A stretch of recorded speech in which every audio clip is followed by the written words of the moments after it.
বাবা, তুমি কেমন আছো? তোমাকে ছাড়া এই ঈদ যেন আমার নির্ধার যায়। তোমার ভালোবাসা খুঁজে বেড়াই প্রতিটা ঈদে। বাবা, এখনো মনে পড়ে তোমার সাথে কেটে যাওয়া সেই দিনের কথা। বাবা, তুমি যখন পৃথিবীতে ছিলে ঈদগুলো ছিল অন্যরকম এক আনন্দের। কারণ এই ঈদের দিন তুমি ফোন দিয়ে ঈদ মোবারক জানাতে, তখন জানো বাবা এত আনন্দ লাগতো। এখন আর সেই আনন্দটা নাই, কারণ তুমি নেই পৃথিবীতে।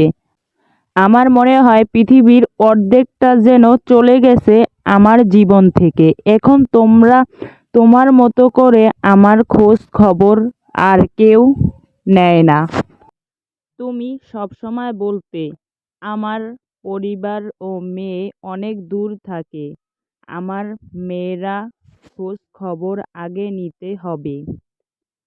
আমি জানতাম তুমি আমাকে খুব ভালোবাসতে, আমাকে বেশি ভালোবাসতে বলে অন্য ভাই বোনেরা হিংসা করতো। অনেক সময় বলতো ভাই বোনেরা, বাবা তুমি তোমার ছোট মেয়েকে বেশি ভালোবাসো, আমাদের বাসনা। বাবা মানে আছে তোমার ঈদের সব সময় ছুটিতে আসতে। ঈদের দিন সকাল তুমি খুব ভোরে ঘুম থেকে উঠিয়ে আমাদের সবাইকে ঘুম থেকে জাগিয়ে দিতে, সকালে গোসল করিয়ে দিতে আমাদের। এখন এই কথা মনে হলে বুক ফেটে কান্না আসে। এই তো কয়েকদিন হলো সেই দিনগুলো চলে গেছে, এই কথা মনে হলে ঝলঝল করে চোখের সামনে ভেসে ওঠে। বাবা, তোমাকে ছাড়া ৬টি বছর কাটিয়ে দিলাম। কুরবানির ঈদ চলে গেছে ৪টি, রমজানের ঈদ চলে গেছে।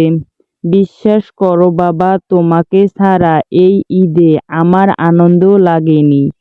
ঈদ এলে তোমার কথা খুব মনে পড়ে। বাবা, তোমার কি মনে পড়ে না আমাদের কথা? একটি দিন ফোন দিয়ে আমাকে না পেলে তুমি পাগল হয়ে যেতে। কিভাবে তুমি ৬টি বছর আমাদেরকে ফেলে একা কবরে শুয়ে আছো। এখন এই স্মৃতিগুলো মনে হলে খুব কষ্ট লাগে। বিশেষ করে মনে হয় ঈদের কথা এবং কুরবানির সময়। কুরবানির ঈদের সময় তুমি আমাদের একা ফেলে চলে গেছো, আমাকে একা ফেলে চলে গেছো। বাবা, কেন তুমি সবাইকে বারণ করেছিলে আমার কাছে খবর না পৌঁছাতেই? তোমার সাথে একটু কথা বলতে পারতাম, তোমাকে একটু জড়িয়ে ধরে বলতে পারতাম তুমি আমাদের জন্য নিজের জীবনটা বিসর্জন দিয়েছো।